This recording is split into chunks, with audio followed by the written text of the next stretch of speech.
and I'm lit. On a spacecraft in a new realm, that's it. Alright, y'all, we are back with another shadow work video. Okay, from Brother Panic. So I'm probably gonna name it like part 2, because I had another, I think I named it the process of shadow work. I probably can put it over here, or I'll put it at the end of the video. But yeah, we're back with another occult video, spiritual video, reaction video, however you want to name it. I haven't decided what I want to call this shit yet. I have not decided. Anyways, I'm Mel. If you haven't been here before, hey, how you doing? Stick around. Let's see if you like it. I have all my spiritual supplies, all my little oils and spiritual baths, tarot readings that you may want, oracle reading, whatever, all in the description below or right down here. You can go to my site. I also have an Etsy. I'll put that down there too. But we're gonna go ahead and jump into this shadow work video, okay, from JJ again. Okay, that's why she gets with Jake, because Jake, she finally helped to, she trained Jake in being the man she wanted, which was that guy who was invisible. He's taunting Jake when Jake was getting on it. You can't do it. Let Jake Scully go first. So I noticed. So I knew they did that in movies, but hell no, you wasn't applying that to no nigga movies. You thinking this is old dog and this dirty shit you see in the hood, and because you are who you are, you can't see it because you are having the experience that you're seeing. The same way when they gave you Tupac was so loved because niggas identified with him. They created this dualistic nigga that we identify with. Sometimes we're loving and Brenda's had a baby that's in us, but sometimes we just want to kill a nigga.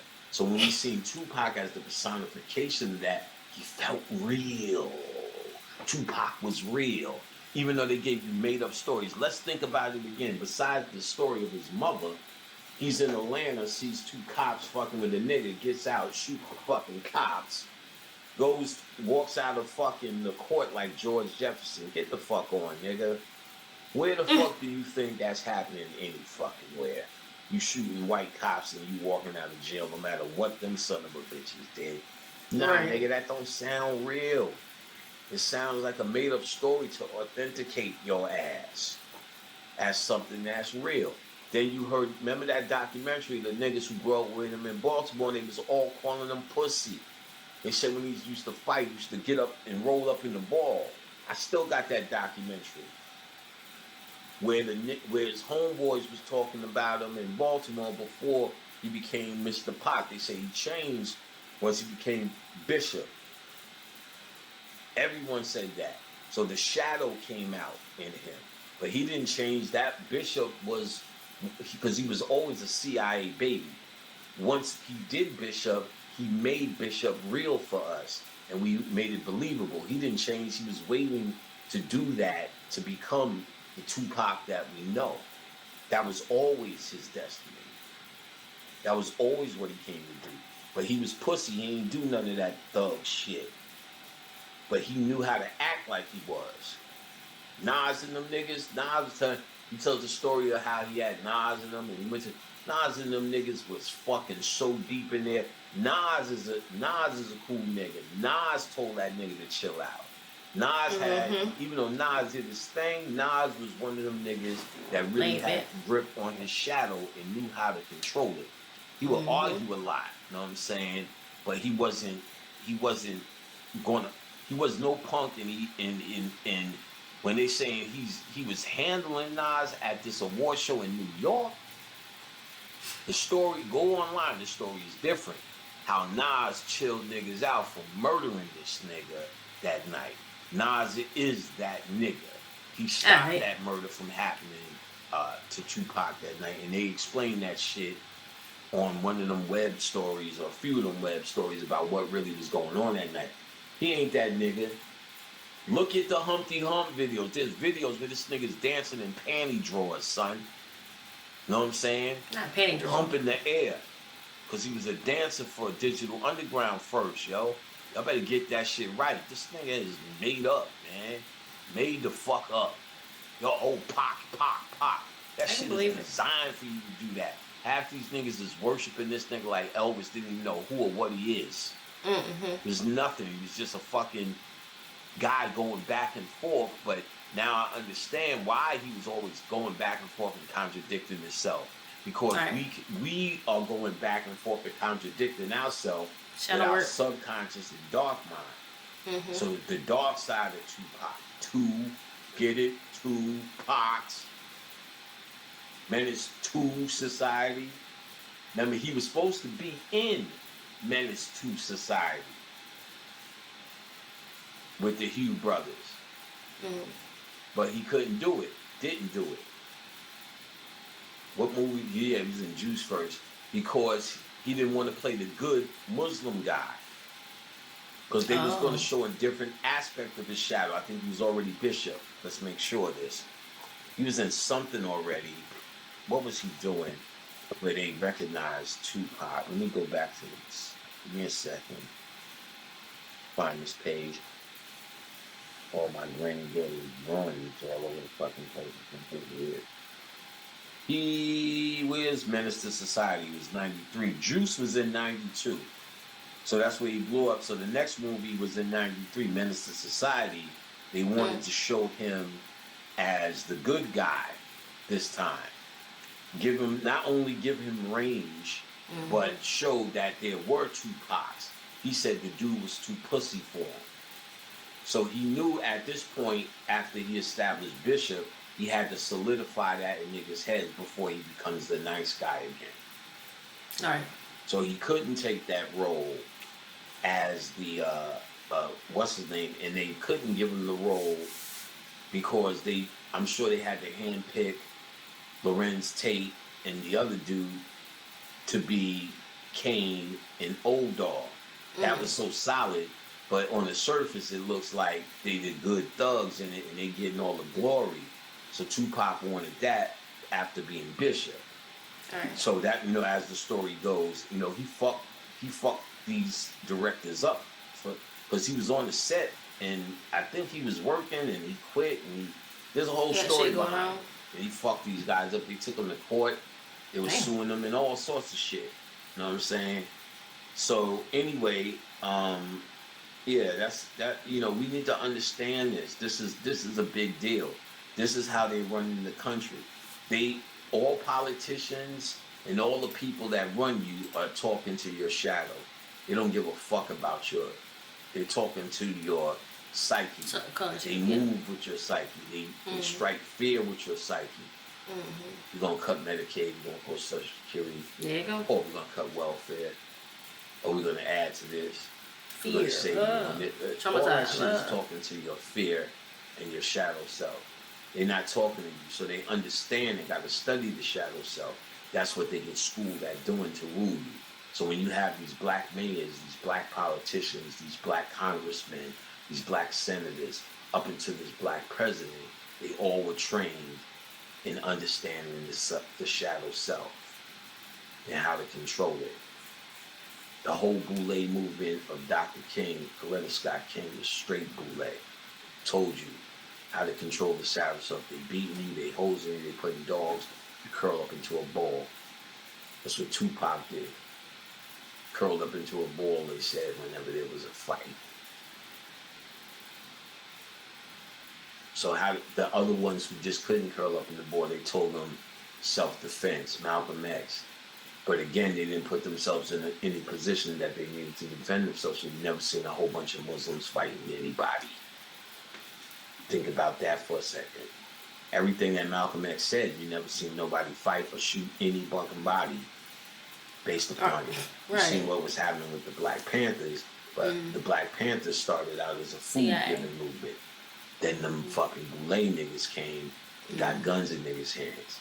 Yep. They did so much shit with guns, they changed the law, and now you couldn't walk with guns anymore. So we think, oh shit, they're going after Black Panthers. But what if they did that when the Black Panthers when Huey P. Newton and them walked on the floor in Congress with guns? What if that was staged and not an accident? Because through that is when they shut down that law. We think, oh, they got us, we're bad. What if they did that whole production to shut down the law of niggas walking around with open guns. Right. Give you. My uncle still think the fucking Black Panthers are his fucking heroes. You better read and update, nigga. This shit is made up. And that's the thing. That's the thing. Remember, entertainment keeps people engaged. Believing the shit without having any question about it or making logical or spiritual sense of it can have you fucked up. Okay. And also, like, they stage shit all the time. Look at the Trump thing when he got shot in the ear type thing. You feel what I'm saying? A lot of stuff is staged just to gain favor or excite fear. Just control. It's controlled. Whether it be real or fake, whatever. Either way, it's still controlled. It's like with some of these investigation shows. Okay, some of it's fake, some of it's real. Cause you gotta understand, you still have actors. Actors can look like a regular person, and they can be paid. That's why you have to take things with a grain of salt when you're watching it on television. That's already a hypnosis method right there. Okay. We know they like power, and we know the young people, they like power. So this will train them to want to be a thug or whatever, or want to be a whore or whatever the fuck. Like it's like dang, what I was gonna say. It's like when how can I say this? I'm trying to see how I want to put it. It's like when you perfect. Remember the situation with Bad Baby? You probably don't even know who I'm talking about. With Bad Baby and Travis Barker's daughter, or in general, your daddy got all the money. You rich, you grew up like this. You ain't never been in no street. You ain't never had to struggle. Versus somebody that had to struggle and came up out the mud. That's two different scenarios. You feel me? You want to be a thug so bad and look like a thug or a gangster or hip or whatever so bad. You were trained like that though. Because you had plans. You had the money. Your daddy had the money. He still got the money. He gonna keep getting the money. Okay? And you were spoiled, so you feel like you are entitled to act however you want to act. Okay? And that's what the crazy shit is. Called controlled opposition. Controlled opposition. So if they can create the opposition, they know how to control it. So if they create the Black Panthers, and they showed you 2 movies where they did that, where the CIA was in, the one where they was getting what's his name, Kareem Hardison in Panther, he was controlled. And then they did the movie just recently where the dude who's This Is America, his brother, he was in it, and the CIA was controlling his ass. It's the one with the dude from Get Out playing maybe Fred Hampton or some shit like that. Oh. With that terrible fucking accent. You know what I'm saying? He uses that when he's talking like a hip black man. You don't get there. Yeah, that's right. We gonna make it. Like trying to be cool. So he was Black Panther shit, but the CIA was on this dude too. They keep showing you that the CIA is involved in this shit. I think is he talking about Lil Rel? I had to go back and watch it again. I think he's talking about Lil Rel. They telling you what this shit is. Yeah, my uncle thinks this is some pure movement. The pure movement was feeding kids. How did it turn into everybody walking around with guns? Right, be for real. They used that shit to shut down that shit and take it over and became a fucking shooting gallery. So then because when you are doing something positive, doing something motivating, or just, you know, giving people some type of freedom, they don't like that. They want to restrain that. That's for example, like I understand going out, getting drunk, whatever people be, but it's like down here, like it seems like every time they try to do something and go out and have fun or whatever, it seems like the law enforcement is coming in. They done brought in the troopers, like 6, 7, 8 cars of troopers, everybody getting pulled over, all type of stuff. And it's like they're doing that because they don't want to see black people have fun. They want you to be and I know you probably like fun, like how is that getting for some people that's fun, okay? For some people they want to go out and mingle, network, whatever, and that's how they do it. Oh well, grow the fuck up, you know. But they want to shut that down. You feel me? And even in the most simplest, sometimes it's the most simplest ways. Okay, you can see the dark side of things when it's like you drinking, you doing this or whatever, and then the light side, you doing like a day event. Because this is a nighttime event over here, but you're doing a day event over here. Okay, it's kind of more controlled because you're in the daylight. You might can bring your kids. We probably had some with them going on or whatever, cooking, whatever. You feel me? But it's still restrictions and limitations when it's day shit because you have to abide by the law type thing. Now, when it turns to the dark side, duality, shadow self, light body or light self or conscious self, you feel me? Because when you out here doing your thing, you drinking, you having a fun time, you're still vibrating energy. You feel me? And some people can do that naturally without drinking. You feel me? Some people go out and they don't have to drink. They can smoke, they can do whatever. We have to think about it from different perspectives. Because although I'm sitting over here smoking or doing whatever, does not mean I'm not conscious. Does not mean I don't know I don't pay attention to my spiritual essence or my gut feeling or whatever. You feel what I'm saying? It looks like that on the internet when you look at people fighting in the hood or when you look at certain things. Yes, it's ignorance. It's ignorance everywhere in anything. Okay? But in general, what I'm saying is they have to control everything. They are obsessed with controlling us. From the foods, from the TV, from the social media, all this is control. What have we made for ourselves? Okay then. And niggas joined up with them, and niggas was getting killed, and niggas was getting shot. They kept telling us Huey P. Newton is shot, and we're looking at him on the tape, but you don't really know if that's true. You're not seeing bullet wounds, you see him on the table, Black Power. Who knows? I don't know. Maybe he really was. I can't really say yes or no. I wasn't there and I don't know. But you got to consider things when you're thinking. You don't want the conspiratorial mind, but you have to say, what did I see? And you have to admit nothing. I've never seen a slave ship.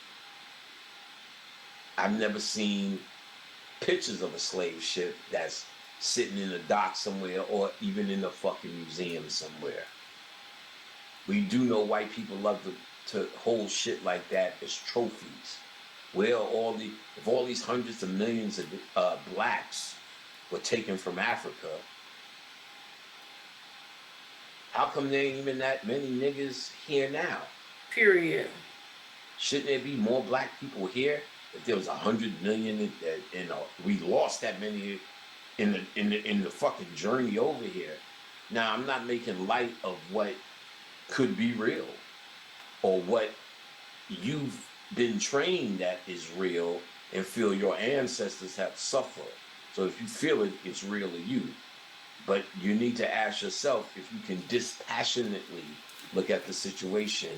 Mm-hmm. What do you really know? And what proof do you really have that it happened? You are only told that it happened. Mm-hmm. Who was here before? Them light-skinned Indians? They just told you, we killed all of them, so that's why you see 5 minutes of them. But then the Moors tell you they ain't the real enemy. But then everybody in your black-ass family, well, my grandmother's a Cherokee, mama, when did you fucking say maybe that was us? Right. And this was our land, and we were already here, like the Moors have said. That actually makes more sense. Because if they tell us we came from Africa, then we don't have the rights to say, wait a minute, why are we following the rules in a country that is ours?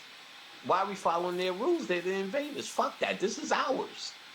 But if you feel you were brought here and they came here and you're from Africa, then you can't really claim this. You got to follow their rules because we're all visitors here and they're the visitors that's controlling it. Mm-hmm. But if they're the invaders that are controlling you, it takes on that dynamic if you know you were here. Where's the boats? Hence slavery, control, we taking over one city at a time type shit. Could have happened. But tell you one thing. We are traumatized people, but shit, the ghetto will traumatize you in one lifetime. Right. Babies are born happy. Babies are not born traumatized from slavery. Right. We bring them into this ghetto, and then we say, oh, they act like that because, of slavery. No, when they're babies, they're not acting like that. They're happy, they're laughing, they're giggling, and they're playing all day. When you keep telling them to sit the fuck down, when you keep telling them I ain't gonna pick them up when they crying, that spoils them. When they ain't got no fucking food in the house, when you watching your stories while they're trying to get your attention, while they going to school with all these other dirty kids and seeing how poverty and learning they each all teaching each other the understanding of poverty, they're being groomed into this ghetto behavior. That by the time they all fucked up, you say, well, because of slavery, you like this. But no, it's not. No, it's not. It's because of a Willie Lynch program that they still run through movies, which I broke down in my first book, son. If y'all really understanding what I'm teaching y'all, y'all should go back and understand where I'm going with this. I'm trying to teach you the psychological warfare that they're using on you.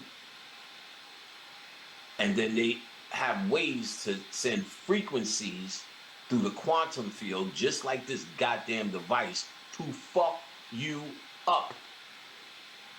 If they get your blood in a blood test, you gotta go in the hospital. You ever notice they take blood every fucking half an hour? Big ass tube. What are they doing all that blood work for? Thanks. No, once they take your blood as a baby, they have you on record, your frequency, just like this device. So you don't think they can set in a resonance frequency to fuck up your back? Make my kidneys weak? They attack me, y'all, for doing this shit. When I started this shit, I was the fucking picture of health, nigga. Then I started feeling miserable more often. That's the frequency they are sending my way. And Phil Valentine talked about all of that shit. And here you have a device that does it right now. It sends healing frequencies, but you can personally scan whatever you want. So if I scan things that are negative frequencies to me, I would be fucked up. So can they send frequencies to kill you, give you a stroke? Of course. Oh yeah. Just like they can send demons. Just like they can send, a hitman. Just like, you feel me? They have to be crafty how they do this shit. That's why you have to try to combat this shit, like, the best way you can. But see, to kill me only would validate what I said. I'm one of the younger ones. Right. So if I go, they're going to say something happened. Y'all going to think conspiracy. And then my words, which are many, is what saved me. What saved me is my words, but what they're sending me is stuff to try to cripple me. So I can't move around or maybe stop talking. Right. Or be punished for it. And each time I got something big is when I had breakthrough. After I did that Wizard of Oz shit, that was a big revealing. And then my back went out. And since he said Wizard of Oz, we're gonna have to break that one down. I think that's a long, long lecture, so I probably break that down in different videos. But that's if you know Brother Bennett, he does that shit 5-6 hours long, and there's nothing wrong with it. Sit there and get the fucking lesson, or take your ass on, or break it up. You feel me? Did it before, but I came back from it. It almost took me back, but around the time we was doing Southmatic, and I can't remember what I dropped, but I dropped something big. And I remember, I said, damn, they're attacking me. I couldn't hardly walk, but then I got, it's kind of like it was a warning. Yeah. And then when I did that Wizard of Oz, it took 3 times to do it. I wouldn't stop. And by the time I was done, my back was really fucked up. Started moving to my legs. Then, it turned into crawling. I couldn't walk. I was in the hospital for like 3 weeks. Physical therapy. That's when Wild Style called me. He just said, I feel like something's wrong. He called me every day in the hospital. That nigga's a good-hearted dude. Wild Style from Crucial Conflict. You guys get to meet this brother February 18th, because he will be. Wow. That's crazy. I think my babies don't woke up. Dang. Well, anyways, this was interesting. I'm gonna mark this as the part 2. I will see y'all in the next video. Okay, like, share, subscribe, holla at your girl. Love y'all. Bye.